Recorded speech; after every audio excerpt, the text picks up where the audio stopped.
Hey, sports fans, Coach Nick here, and welcome to the B-Ball Breakdown live show slash podcast for tomorrow slash analysis of Game 1 of the Raptors versus the Warriors. And I am pleased to bring on the show Stefan of Heat Check. If you haven't seen Heat Check, you got to get over there. We did a little collaboration in the last round, and we're here again to talk. So, Stefan, how is it going over in your area of the world? I'm trying to go through it, just watch the game. Almost 6 o'clock here a.m. on my end, but, Wow. I'm going through it. It's good. It's good. That's real dedication. Well, thank you so much for coming on and joining us. I'm excited to talk to you a little about what's going on because you have a unique perspective and a lot similar to how I look at the game. So I took a lot of notes. I got a lot of things to talk about, but let's start with you first. I'm kind of curious. And also, we got Jigglypuff on the YouTube comments being the moderator for us. Thank you again being out there. We also have everybody over on Periscope. So ask your questions. We'll get to them ASAP. But what was your first impression? Were you surprised at the result of the Raptors beating the Warriors relatively soundly? I was absolutely surprised. And as I look at my notes here, the first thing that jumps out is the transition points. Like the Warriors came in rested, they had like 9 days or whatnot, 8, 9 days of rest. Meanwhile, Kawhi can barely walk. Just watching him is kind of painful. And to have that many transition points, I don't even have the numbers, the exact numbers, maybe if you have them, but just watching the game, it was like crazy. Yeah, it was definitely over. It was like 24 at some point with a lot of time left. So I haven't seen the Warriors play that poorly in transition defense in a long time. I mean, we had a moment where it was Livingston kind of jogging back, doesn't realize that Steph had picked up his man, and they leave Danny Green wide open in the corner for a three. And all those shots, like wide open, and all those shots were really devastating. What I thought was interesting was that they had a 6-7 point lead for a lot of the game, and it felt like it should have been more. And finally, with about 4 minutes to go or 5 minutes when they got that 12-point lead, that's what it felt like more than anything. That's the lead they probably should have had for most of the game. So what do you think? You don't believe that there's a notion of rust after being off for so long the Warriors would have suffered through? Yeah, I just mentioned that before the stream. I kind of don't believe in the whole rest versus rust type of thing. You come in the game like either you're in rhythm or you're not. Again, watching the Raptors, I fully expected them to kind of struggle, but and it was even all the way through the second quarter. Beginning of second quarter, I really saw something, especially once Ibaka, I believe, came into the game. The whole pace picked up in terms of them going to the rim more. I felt like there was one specific play, like Ibaka got the offensive rebound. He finished at the rim, and that was kind of the catalyst both for the guards, but as well as Gasol. Like when they got Gasol, I was thinking the whole time that he's gonna be an inside presence. They're gonna have a quality big man to finish at the rim, and he hasn't been that throughout the whole playoffs. But now from the second quarter, third quarter, he had his chances, finished at the rim. Also, Pascal Siakam, most of his points were at the rim. If you see, he had how many, like 30 points or something like that. Most of it was at the rim, and the transition stuff. A bunch of it was transition, but Right. finishing at the rim. That was for sure. I mean, Siakam did have some mid-range, and he had at least 1 3. I'm hitting the button right now as I fire up the box score here. So Siakam, let's talk about that for a second because we have some people asking already about that. Siakam finished 14 of 17, 2 of 3 from behind the line. And I know at least, I would say 2 or 3 of those other shots were from outside the lane at least. So, maybe 9 of the shots were at the rim and layups. But we did have a good comment over on the Periscope from Gabriel Sturdy said there's a 0% chance Siakam does this again, right? He made shots with his eyes closed. Now, there's no question he had one running across the lane, a hook, with 2 guys all over him and kind of threw it up behind his head off the glass and it went in. So that was when you knew that something was up with him. But I wrote this down in my notes. I don't think I was prepared for this notion of Siakam and Draymond Green being this incredible, matchup where he was isoing on him and scoring on Draymond Green. And of course, Green was in foul trouble, didn't want to get that fourth or fifth foul, but that was the biggest surprise. Do you think that Draymond's going to let that happen again in Game 2? Listen, same as you said. Like, I didn't expect that to happen, but once I saw it 2 or 3 times, I was like, he's got him under the basket. He can take him under the basket, and I do expect it to happen again if the Warriors don't make adjustments as a team. But in terms of what I saw one on one, like, I think he has him. Okay. Yeah, we saw this in the previous series where they were isoing a little bit on Draymond, and I was like, what are they doing? And yet they did have a little bit of success. So, he might be getting by on a little bit more of a reputation because certainly in the past we've seen Draymond be amazing at that and guard at whatever position he needs to. But that also speaks to a distinct lack of energy on the defensive end. And maybe that's part of the rust we're talking about, but I kind of felt like both teams lacked a lot of intensity for a lot of the game. And then when the Raptors were able to turn it up on little spurts, that's what gave them the lead. And that's what kind of, was able to let them, take control of this game. I do want to call out real quick. We have some super chats already. So thank you so much. Alexander Varga threw in a super chat. Yarrow Brock, awesome stuff. Thank you. And then Alexander has another super chat with a question. With Iggy on Leonard, who is going to guard Spicy? Is that Siakam? Because I'm unaware of that. Spicy P, Pascal Siakam, yep. Okay, good. I guess I'm not up on my my lingo. So what do you think about that matchup? What's going to happen there? Is there going to be a change going into Game 2? Uh-oh. We lost. Okay, well, hey.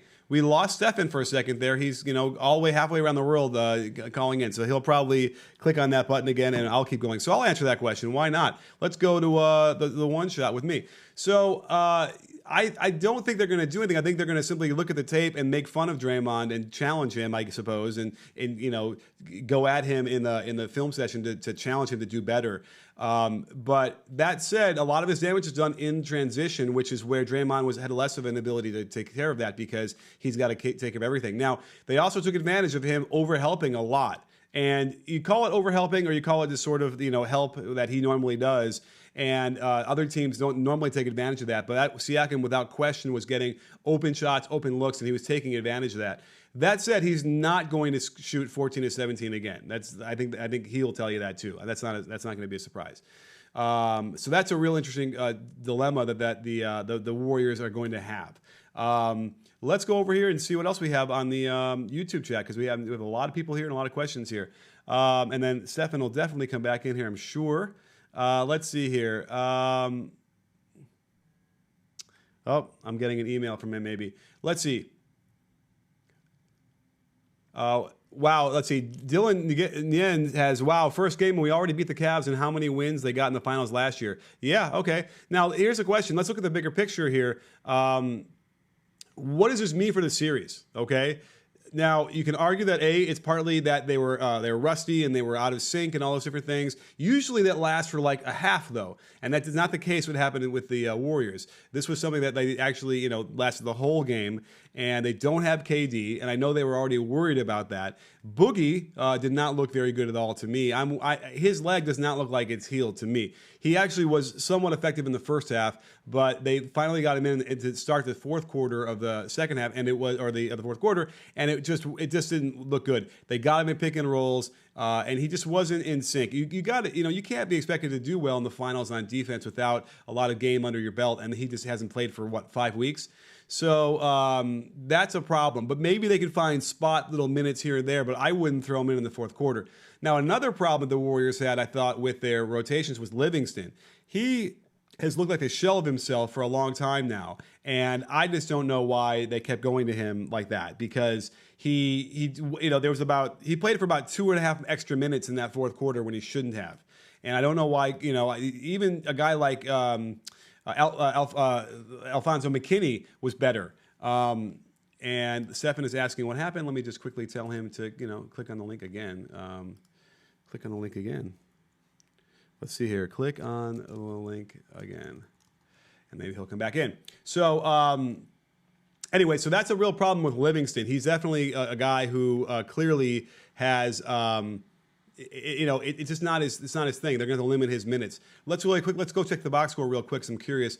Livingston ended up playing 18 minutes. Not a lot, but he should have played 14 or 15. So now Danny Green was interesting because he got another extra run. He got his 30 minutes after being down to about 14 himself in the other series. And he did better, 3 for 7 from 3, which is basically his only job. And he looked okay from a lot of that stretch. Norman Powell, very curiously, only got 5 minutes, and they gave Patrick McCaw 7 of those minutes. The first run that McCaw got, I don't think he played the 7 straight. He looked pretty good. He hit a shot, and he did some things, and he had an assist. But then he looked kind of bad after that. Did too much, got stuck under the basket, and Clay was able to defend him, and he threw the ball out of bounds.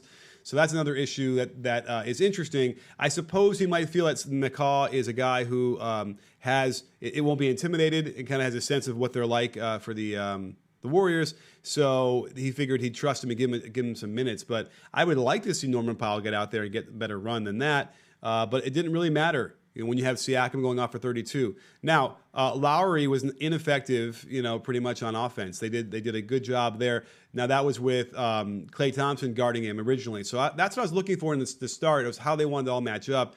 And my notes I wrote down, we had Klay was on Lowry. And let's see here. What else was the matchups here? I thought I wrote it down. Draymond was on Gasol, and then Green was on Kawhi. Green was on Kawhi on the other end. Now, that's another interesting thing that Nick Nurse decided to go with was they put Siakam on Bell. And again, Bell out of nowhere starting, right? And then they put Looney in to start the second half. So that is some interesting things that they're all doing. Now, they also went kind of deep in the rotations as well. So even though the Raptors starters all, Siakam got 40, Leonard got 43. From there, Gasol was in foul trouble, and I thought that was going to hurt them because he was doing incredible. Now, that was one other problem. So not only did we see really bad rotations, defensively getting back in transition, just not hustling back, not picking up men, but Gasol was the beneficiary of a lot of really poor rotations off of him, and that let him get back in the game. That let him get wide open shots, and that gave him a nice cushion early on. And I thought that his, limited his minutes with the foul trouble was really going to hurt the Raptors, but it didn't, of course, because Siakam, was just destroying them. Let's see here. Stefan is having trouble getting back in. I'm going to see if I can't create one more while we're talking really quickly. Another session here. Oh boy, it won't let me do it. Well, that's interesting. Anyway, we got Stefan for a few minutes in there. I guess I'll have to ride this home on my own. Not a problem because let's dive into some of the questions here while we have them. So give me some good questions over in the YouTube. Let's go over to the Periscope real quick to see. We got a lot of people here as well. So let's see here. Team Elite Peak said Kerr didn't trust his second unit in the second half. Yeah.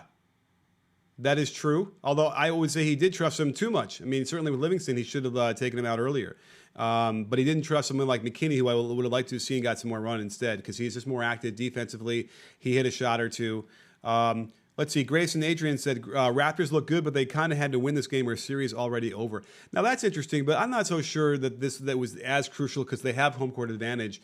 But certainly getting off to a good start is important. What I had predicted the other day was that they were going to split these two games at home. I didn't really have a feeling necessarily who would win the first game, although I did acknowledge that the rust, I think the rust is a real thing. They were off for a long time. And the only question we have to have about that is whether or not it was about did that diminish their intensity? I was expecting turnovers. I was expecting like missed shots, that kind of thing. I wasn't expecting, the bad defense the way they played it, but who knows? That could also be another, symptom of being off for so long. But the Raptors defense, again, was really good. I thought they played pretty well. Now, Steph Curry, his numbers as a boxer, we go to the box score.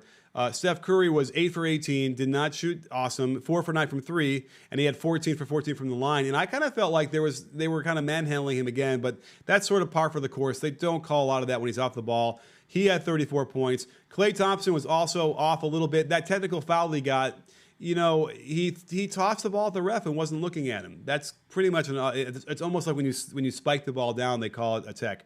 And it's going to be like, one of those automatic tees. And he kind of knew it. He pulled off on the pass, didn't throw it, didn't fire it at him. But it's just one of those things. That the ref that called it has to go to the scores table and signal who it was, and he's not the guy you pass it to. And that was the moment where I thought, this is like a meltdown. They kind of just got up in their heads. They were not going to come back. You can kind of just tell they didn't have it, where we had seen in the Blazers series multiple times when they turned up their defense, they could demolish the team. And then the series before that, they really did it. And it just wasn't going to happen that way. So, that is a thing they're going to have to tap into. Now, we've seen them do it. We've seen them flip the switch. So I have to imagine that they will get a lot more of an intense game out of the Warriors in Game 2. And, you have to imagine they're good. I kind of feel like they would win Game 2, the Warriors. And so now we have a 1-1 series. And I also feel like going back into Oracle, they'll split those 2 games. And then we have the Game 5 in Toronto, which decides the series. But I will say that there was a minute in the second quarter where Steph threw the ball and it got tipped, and then he got an offensive foul in midcourt, and the ball went back to the Raptors. And that was the moment the gauntlet was dropped for me, where all of a sudden it was like, gosh, the Raptors, they're good, and they really have a chance to win this series. I know people were trying to play it up before the game on TV that like they really, I wasn't quite sold, but I saw it. And I think that they're ready to do it. I'm going to press this button one more time and then press this button and see what happens. Oh, there he is. Okay. Now that I had a chance, I thought about it while I was talking, and now I got Stefan back here. So let's get Stefan back in, and hopefully we can hear him. Stefan, are you back with us? Yeah. Can you hear me? Sorry about that. Yeah, okay. Who knows what technology and all halfway across the country or the world, but you're back. Thank God, because I was talking about myself for a long time, and I don't even know what people are thinking, but I need to hear your voice. Are you ready?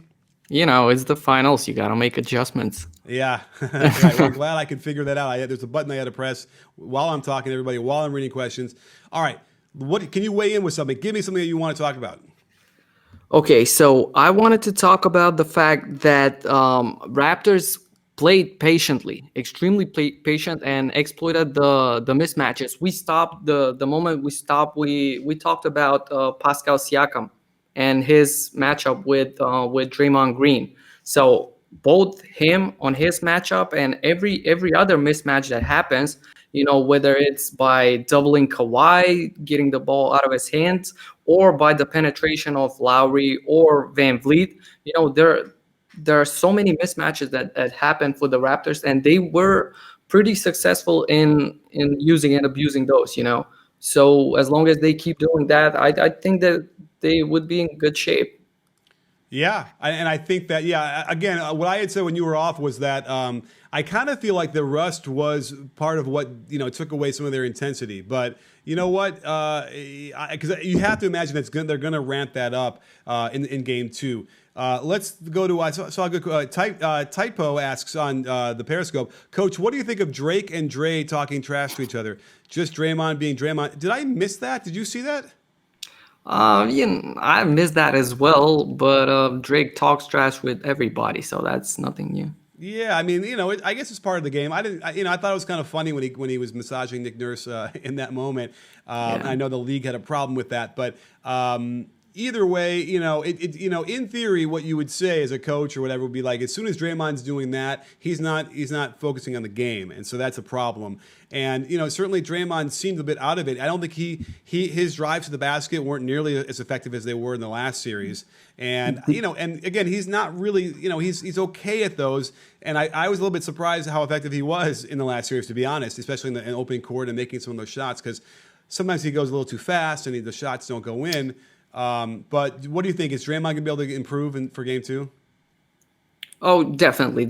And also the fact that you said the rust thing, for Game 2, there's also going to be the factor of sense of urgency.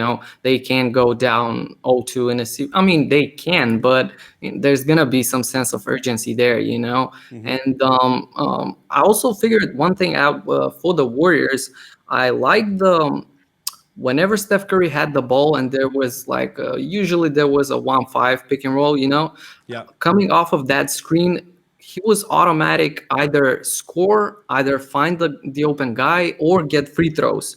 So he got a lot of free throws off of that pick and roll. He beat both his man and the help. So I thought that was pretty interesting. Yeah, for sure. And interesting, we see that Shane Ellard was saying that the Warriors were held to 17 fast break points.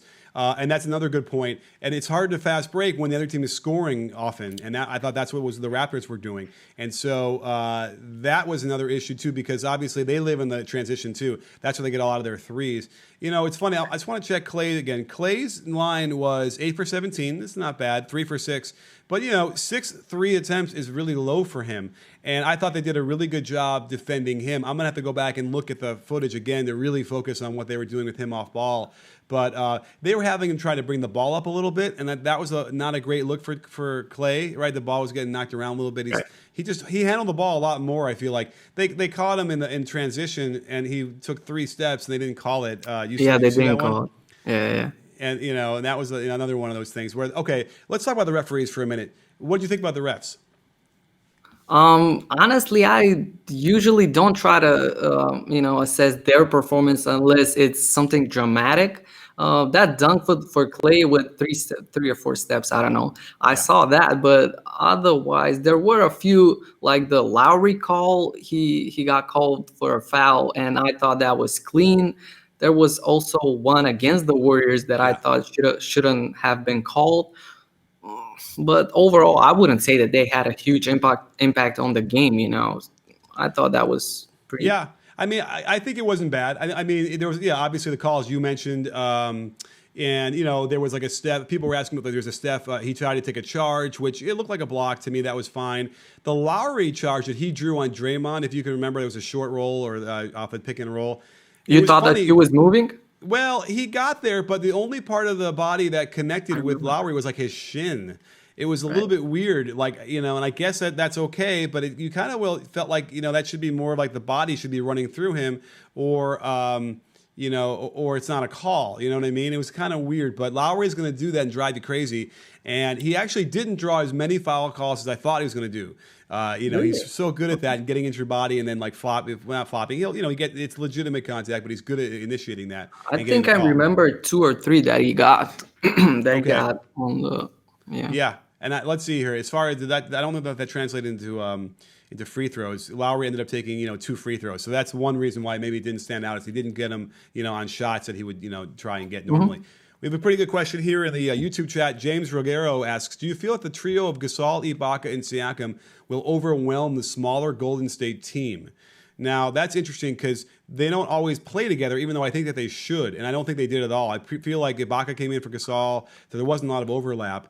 And in the last series, I really liked when they played those guys together. So what do you think? I mean, that trio is going to go up against, what do we have? Whoever's at center, Looney, and it's going to be Draymond. I mean, Draymond is long. Looney is long. I think they can kind of match that, right? If anything, I think that they should play even more than they did in the Milwaukee series, because now, in my opinion, at least, they have more of an opportunity against Golden State. You had Giannis, you had Lopez. Those are big bodies, down low for Milwaukee. But here, if you don't punish him on the offensive end, you're going to get punished on defense, because with all that ball movement and with, spread it out on the perimeter, I'm even surprised that they were able to kind of play good defense with them. Talking with my friend before the game, I was kind of scared. I was like, will they be able to play Gasol? And I got to say, he was good helping on the ball. But on all of those curls and off ball screens, he is vulnerable. Yeah. So you gotta use them offensively if you want to make the most of it. For sure. And it's certainly his offense would balance out any of the issues he would have had on defense. I think that the Warriors did miss out on the chance to attack him more in the pick and roll. The reason why they probably need to do that more in every finals we talk about this is that when Steph Curry has the ball and running pick and roll, they cannot be as physical with him because he's got the ball. They're going to have to call fouls.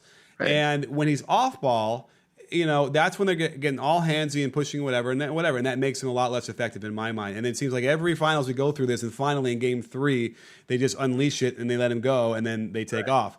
We'll see if they're going to figure that out a little bit earlier, because certainly that has to be the prime target, not only to attack him on the defensive end, but you got to get Marc Gasol off the floor, because he can hurt them offensively, as he showed tonight. Absolutely. And again, I would like him to be even more down low. He had like two threes, or what was that? Two threes, two long twos, something like that. I like his shot making ability, but again, with this team, I would park him in the paint. Ibaka as well, park him in the paint. Just see what happens. They had a few plays inside out that they played. Be patient. Once they got the mismatch, Hmm. throw it inside. See if there's gonna be double Yeah. teaming or help or something like that. They were patient. I like that. Yeah, for sure. I mean, they look like the team that had been there for 5 straight years or whatever, Right. Yeah. right? Surprising. Yeah. Yeah, Yeah. and the Warriors didn't. That was it was very shocking in a weird way. Absolutely. And I don't Absolutely. want to take anything away from the Raptors because we know that they're really good, but they are certainly playing better. This is the best game they played probably in the whole playoffs. Would you say? This one, and I want to say one of those late Milwaukee games. Was it 5 or 6? I guess I'm thinking about the road game. Okay, But yeah, they I mean they're it's one kind of of, them. yeah, they're pacing themselves throughout the playoffs. So I like that. Yeah. Now, Funky Kitschy asks, how big of an impact can Cousins be if he gets healthy? Well, there's no getting healthy, right? This is it. There's The no, series is over in a week. no. I don't. And I mentioned this. I don't know if you were with us, but he doesn't look good. That leg does not look like he. I mean, he already didn't look great when he came back the first time with the Achilles issue. He just, his gait was off. I was always worried he was going to get hurt, which he did based on that because he was overloading other muscles. Um, I thought we really saw it when they threw the ball over his head in transition when he was trying to get back and Ibaka got a dunk. And you can just see he just, the pushing off on that leg doesn't work real well. He can't really move. I think Uh, he tried to jump to kind of intercept the ball, but no, there was no lift there. yeah, right. And so, and even still in the first run that he had, let's see here. Oh no, he only had 3 points with 3 free throws. So yeah, I don't know what the Kerr is going to have his hands full because obviously Boogie wants to play and he expects to play. I imagine even a little bit. He only played 8 minutes, and at some point though they might. I mean, I don't know. Maybe okay. This is one of those stories Huge where he dilemma. might come in. Yeah, one game he'll just save them, right? But otherwise they got to pull the plug, right? I mean, you can't give the guy any more than 8 minutes in the finals if he's going to play like this, right? I texted my friend. I was like, the only chance they got is that Boogie needs a lot of minutes and he just clogs the whole offense. I texted them that, and he still didn't play a lot, but didn't look good in those minutes. Right. So I don't know. Let's talk more about the Raptors because I feel like we're so focused on the Warriors right now and anything else they did. Now, how about this? So Fred VanVleet comes in and he's just been transformed. I guess the kid being born really did something. To me, it was he added more arc to his shot. But hey, I he saw was that on Twitter. Yeah. yeah, right. He was league leading or team leading plus 11 with a couple other guys. 15 points, 5 for 8 from the field, 1 for 4 from 3. But he was just tough. Like, right, he was getting penetration. How many assists? He only had 2 assists, but he was like just, it was a problem for the Warriors. And I don't know what the answer is to match up And with him. I want to emphasize that because in the Milwaukee series, it was all jump shots. And when the jump shot isn't going, like, it's game over. You're completely out of it. But here, he was taking guys off the dribble. He had a switch a few times with Looney. He would just run, straight past him. Like, that's the type of stuff that we know the Raptors guards for. Just being aggressive. The Yeah, shot is gonna be there one game. It's not gonna be there the other game, but the aggressiveness has to be there. for sure. And I want to say one thing though, in on defense, he also kept that same aggression. I like the way he was attached to Steph, even though Steph had, I don't have the numbers in front of me. How much he had? Wait, who was talking about? Steph, how many points? Oh, Steph Curry had 34. Even though, but like I liked seeing him, chase Steph off Yeah. of those screens and all over the court. I like seeing that. For sure, for sure. He's tough. He's a tough kid. He's gone through a lot to get there. He's not Yeah. going to back down. I like him guarding Steph for sure. We got a couple of super chats to shout out here. Thank you so much to Blue Diamond Gem, and he had a question: Is the Raptors, are they the team that Presti tried to make in OKC? I mean, I don't know exactly what that question at first, only because I would have thought like what Presti was trying to do is with Russ and with Harden, like that would have been the team, I guess. But I suppose I don't know. Can you figure out that question? I guess they're talking about the either on selfishness because in OKC towards the end of the games, it would be all Russ and KD. Okay. Like they were my team, but like seeing Russ and KD in the fourth quarter, and basically whenever they wanted, just dribble, pull up, stuff like that. Hmm. Seeing how aggressive the Raptors have been both offensively and defensively. For sure. And then we have another super chat from Christopher Poe. Thank you so much again for being part of the conversation. Love the super chats. Thank you so much. Let's kind of quickly. Looks like we have some good questions here. We can kind of run down quickly. Coach Nick, is Pat McCaw the GOAT? No, but he's certainly. I have always liked his game, and it's exciting to see him. I want to see Alfonso McKinney get more run. I thought he did really nicely, and it's a nice story for him to get in there and make some plays. Can I say one thing just real quick? Yeah. Everybody is talking about Drake. What's he wearing? What is he doing? Who is he trash talking with? I want to see people talking about how Kawhi Leonard is basically limping, playing 2 gears, slower than he usually does, and he still does his thing. Wait, He dropped. you saw him limping tonight? Oh yeah, for sure, for sure. Both limping and just being slow. If you run the tape back, you'll see. All right, On that's weird. Okay, yeah, because I know the last two games against the Bucks, he looked healthy to me. He looked like he's moving well.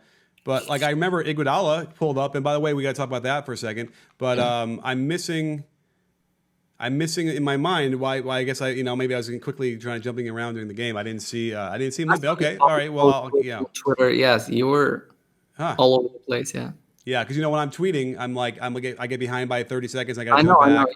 Yeah, I Yeah, know. so in the middle, I might miss like the little in between stuff. So, you know what? And I guess it didn't matter because Siakam was scoring really well and filling that role that it didn't stand out as much to me. Because Kawhi did look, he did on some of his scores look good and is a problem for the Warriors defense.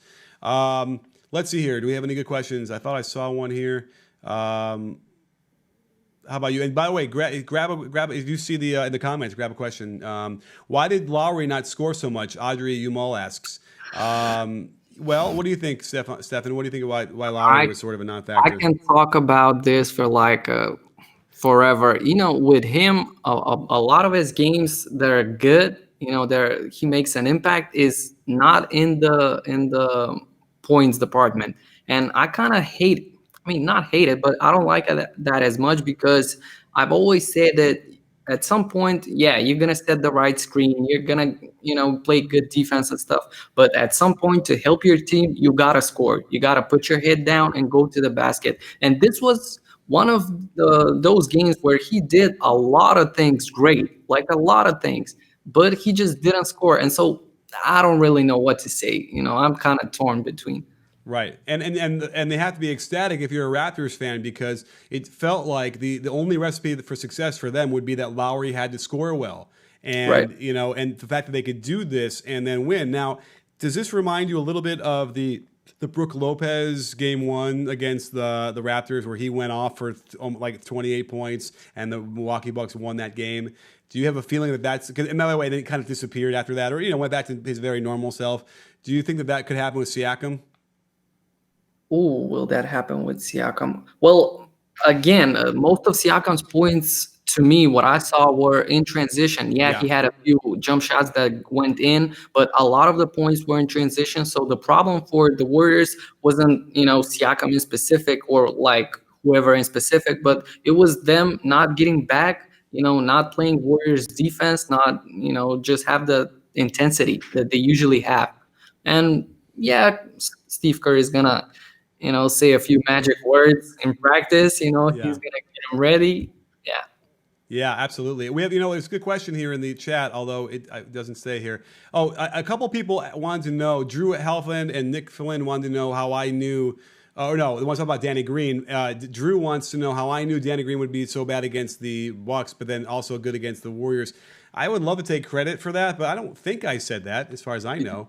Oh, I hope we're not frozen. Oh, never mind. We're frozen on my thing. Anyway, so I hope that. So if I did say that, then great. I guess I was smart, but I was so down on Danny Green that I wouldn't thought he was good at all. He wouldn't be good in this series. So, but he was fine. Again, if he hits what we say 4 for 7 from behind the arc, that's and he'll play. His defense will be fine if to good. If he can do that, it was 3 for 7. So that's okay. I would have said give Powell 5 of those minutes and let Danny Green play 25. But I'm sure at some point Nick Nurse was like, I can't touch this. I'm not going to move anybody because it was working well no matter what. And that's always the thing you got to worry about as a coach. You start to meddle too much, and you can disrupt stuff. So certainly, Danny Green isn't an X factor in my mind. Right, because they can just bench him when they know it's not working and find someone like Norman Powell to come in. Norman Powell has really been great for them, off the bench. And I saw that during his explosion against the Bucks. I saw that during the season he was like, I don't remember the exact number, but really good percentage on threes, 39, I want to say, during the season. So I was like, this is not by accident. I guess he's a nice shooter from three. Yeah, for sure. Matthew Horning says, Coach Nick, who's more important for the Raptors, Kyle Lowry or Pascal Siakam? Now, that's a really good question. Again, we just kind of mentioned that in the notion of I never would have thought they could win a game in the finals with Lowry scoring less than 10 points. And, he did some good stuff, but usually they need that scoring. But you have Pascal Siakam, who really just overwhelmed them. I know a lot of it was in transition, but even in the half court, they went at Draymond in the beginning of the game, and it was bad. He missed 2 shots, and Draymond was like, "This is going to be easy for him." I thought they're going to have to go away from that. But then they went to it again, at least 3 times in the second half, where he just went at him and he scored. So that to me is probably I might have to think. And then on both ends with Siakam playing defense, he blocked a shot so hard. It was on Draymond, right? I know he did a one-handed layup. Yeah. And I'm like, so you know what? Siakam might be the guy, right? Who's going to ultimately decide which way this goes. I would have said that he's an X factor and Lowry is more important before this game, but after seeing all of this, I guess Siakam is really, really important for the team. Yeah, and he's turning into that Scottie Pippen or whatever role you want to call him, right? Let's see, did he hit threes? He hit, he was 2 for 3 from 3. They were open. Now, that's the other thing is this is an interesting game to start, right? I think that almost every shot taken from both teams was a 3 in the first quarter, or it seemed that way, right? And what was interesting to me was the opportunities and the looks for Golden State, for example, were mostly driven off of those curls for Thompson and Curry. So either they take the shot or you need to help off of them, and the ball starts moving and they find the open guy. But on the opposite end for Toronto, it was driven off of the either mismatch or double teaming, and so the ball starts moving. So for Toronto was off of the on ball man, and for Golden State was off of the off ball screens. So that was pretty interesting. Yeah, absolutely. That's a really great point. And a nice kind of dichotomy about, how these guys are going to attack and what they're going to change and what they're not going to change. But either way, a really surprising game, but a good game, an exciting game. I certainly am hoping this goes 6-7 games, right? I don't want the season to end, do you? I think after this first win for Toronto, we got 6 games. I said Warriors in 6. I think we got now at least 6. So let's see. Yeah, and I think it's going to play out. I mean, my prediction would be split in Toronto. And by the way, there's me saying Toronto to Gubalot, who says I can't say Toronto for some reason. And I think they're gonna split in the Oracle. And so we're gonna come back. And that game 5, will decide the series. It usually does, and it's gonna be in Toronto, which is gonna be interesting because certainly they'll get some extra bump for being at home. But you think the Warriors are still gonna win in 6 or 7? I said it before the game. I'm really rooting for Toronto, to be honest. I've said it all throughout even against Milwaukee. That was my team. So, right. But I think that they're gonna win in 6. All right. Well, how about last question? We can grab. Last couple of questions real quick that are pretty good in the YouTube comments. Tushar Daryanani asks, if KD returns, can the Warriors turn this around? Well, let me just say this about KD real quick, because my concern for him is he'd be rusty. and that might be a problem for them as far as like, and then he won't have the same kind of rhythm. So that could be a problem. And let's see, what else could be a problem? Oh, he won't be in shape. And if he's not in shape and he's rusty, all those other things, that might not hurt. That might hurt them. So that'd be my concern. I think mostly with Kevin Durant, he might not. It might be really tough to try and throw him in there in Game 3. What do you think? I wanted to say that that would be a different type of rust, and I'm 100% with that. He's is gonna be rusty coming off of injury. The conditioning is not gonna be 100% there. The movement, I guess, is not gonna be there. We're gonna see something, I guess, not exactly like Cousins, but he's gonna be pretty limited, and so he might disrupt the whole flow for the Warriors. But talking about that, it ain't like they had a really good, great flow in this game. So. Right. We have another question here, real quick. Let's see here. Danny Belizin asks, "How did Freddie play such good defense on Steph in terms of technique, footwork, pick and roll?" I mean, I watched a little bit of it. I tried to while I was doing it, but it was hard because I'm trying to watch everything. But I did see him. He was a bit physical down low when Steph was getting ready to cut around, and that always helps. And that will, as long as the referees will allow that, that'll help. But and then I thought his footwork is really good around those screens. He's able to dart and like slalom step, like I talk about, to get around, and then he doesn't stop. He's just got a lot of energy. And a lot of the defense is in the effort to me. So if you're an effort player, you're 50% of the job is done. That's why I like Danny Green. I kind of like Danny Green, and I feel like even with his shooting woes throughout the playoffs, he's been able to stay in the lineup because of his hard-nosed defense. Yeah, that is true. Although I wasn't liking his hard-nosed defense for a while there either, but he's got it in him, and he knows how to play that. Let's finish up here. We got another question here from Latino by Nature. You guys think this is the last season for Sean Livingston? His vision and hands have declined. I think it would be. It's clear, and I think everyone in Golden State is clear to them too. He's just not the same guy. He doesn't hit that weird jumper he's got with the same consistency. I mean, every once in a while he pulls out a great play, but it doesn't seem like he's not the same player. So what do you think? Is this going to be it for him?